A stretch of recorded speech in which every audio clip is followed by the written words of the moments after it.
Hi guys, it's me, ColorMeCassie, and today we're doing a review, first impression, demo, swatches, and wear test of the new Morphe Jaclyn Hill palette.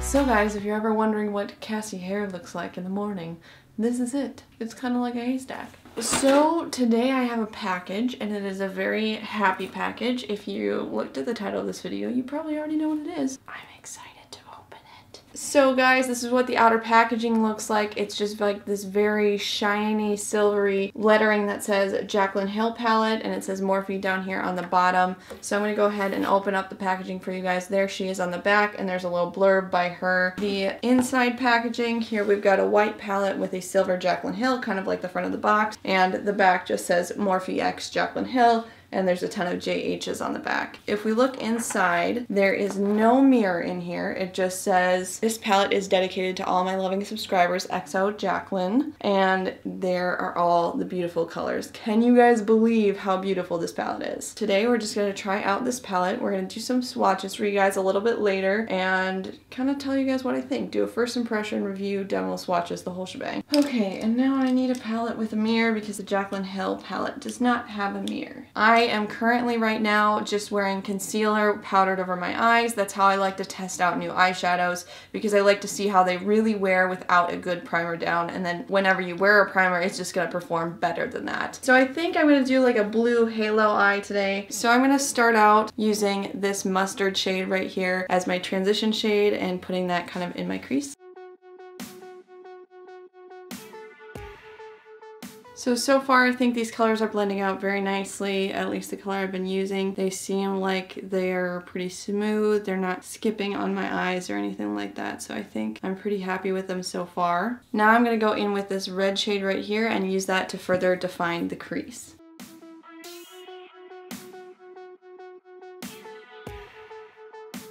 So as you can see, I kept that pretty high in the crease. I'm kind of going for a little bit of a soft cut crease sort of look. But now I'm going to go in with some color. I'm going to start off by putting this deep blue right here kind of in the inner and outer corner of my eye. If you guys know my channel, then you know I love a good halo eye. So this color is not seeming quite as pigmented as I thought it was going to be. We'll have to see if this is a little bit more buildable, because from what I'm seeing right now, I'm not the happiest camper. It's seeming like you can build it up decently, so that's a good thing.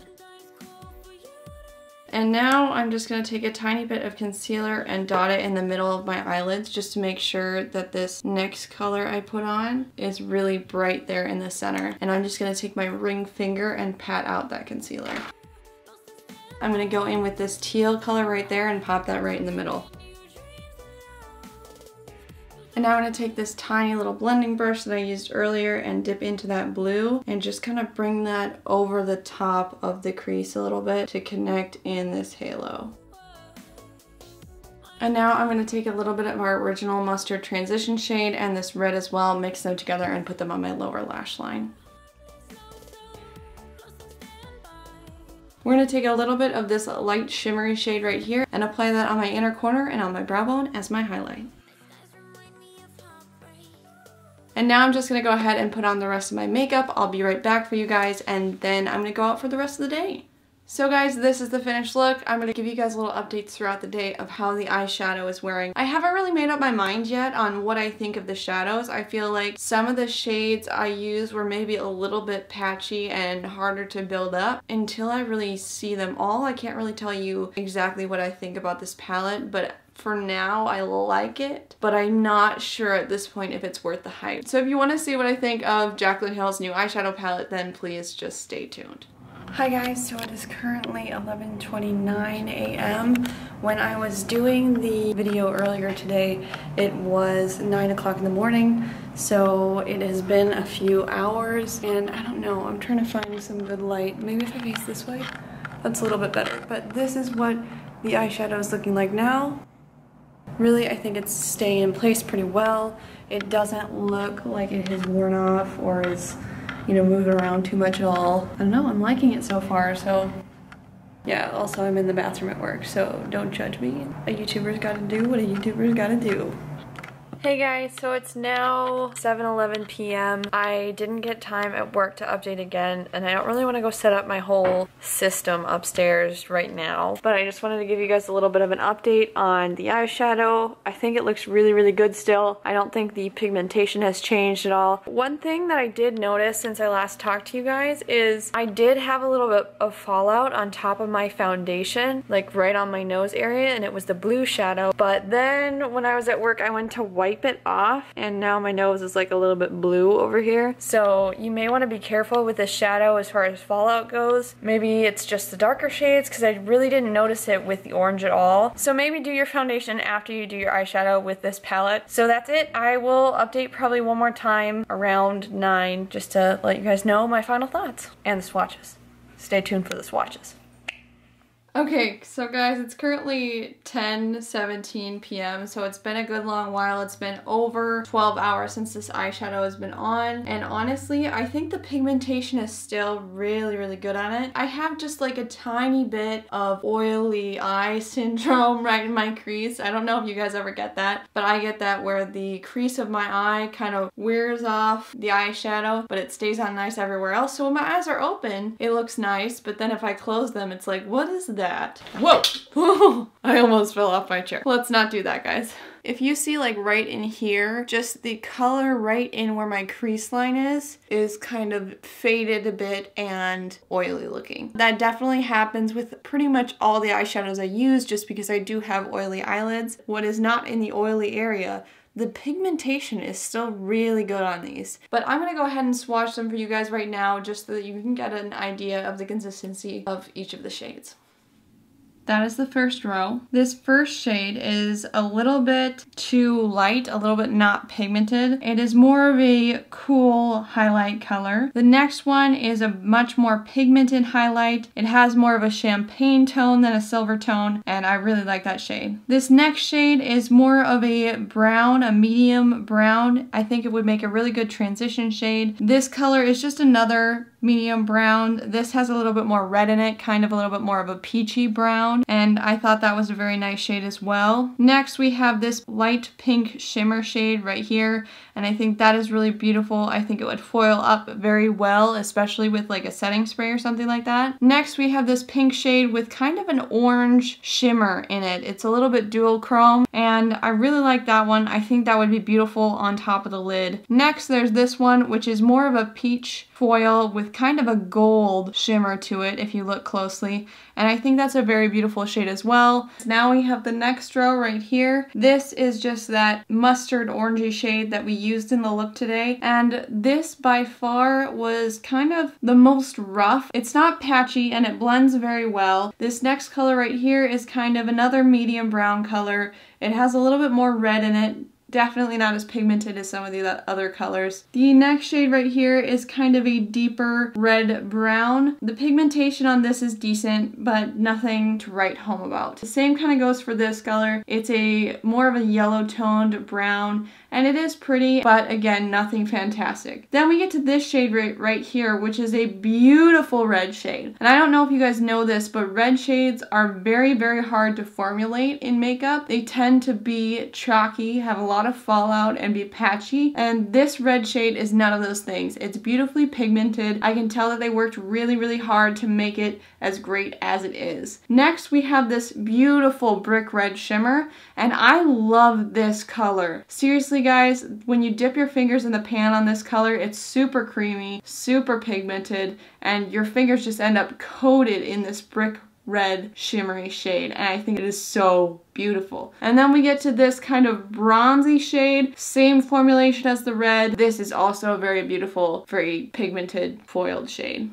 So here we have the third and fourth rows. This first shade right here is a very pretty light shimmery shade. This one is very pigmented, very foiled, and has a little bit of a pink tone to it. Next, we get this bronzy shade. It's almost a pink bronzy shade. This is a really pretty shade. I think that would go great in the center of the lid for a look. Then we hit this shade right here, which is this beautiful, almost burgundy brown shimmer. That was a very incredible color. I'm very excited about it. I think it looks very pretty. The next shade right here was a matte burgundy brown color, and that I was less than ecstatic about. It definitely was much patchier, didn't seem like it blended as well on my skin, and was just not as pigmented as I wanted it to be. But then we move up to this very like almost Bordeaux color.